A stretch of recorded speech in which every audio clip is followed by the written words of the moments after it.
So I've been watching a lot of posts pop up about cultural appropriation. It's a weird thing because you got to know what culture is first. Culture initially is a mid 15th century word that arrived in the English language. It means to till, to cultivate a land. So it's an agricultural term. Eventually it evolved into meaning a group of people's customs.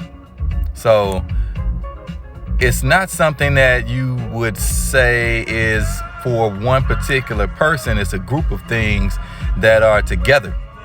It's a gumbo of actions, of thoughts, of ideas.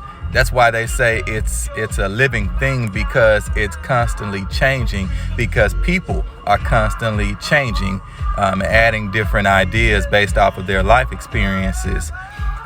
You can't steal culture. You can't even contain it.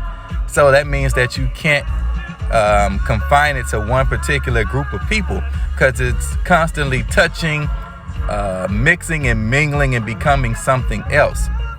For example, hip-hop. I always see a lot of people talk about hip-hop is something from the black culture. Well, first of all, there ain't no black culture. There's not black culture.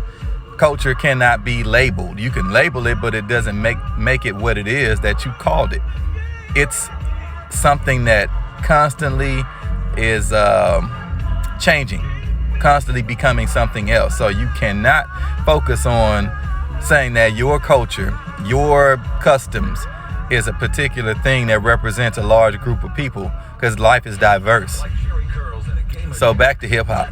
So hip hop, if you go back to the early 70s when it started forming, it didn't just pop out of thin air. It was derived from existing music, different styles that were taken and morphed, amalgamated together to become what we now call hip hop.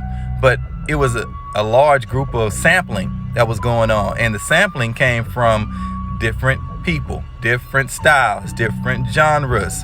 These people were not locked into a particular sect. It was taking from everything that it could. That's what culture does. That's what we do. It just represents our ideas. We take from everything that we can come into contact with. And that's what culture is. So you can't confine it to one particular group of people. It's for everyone.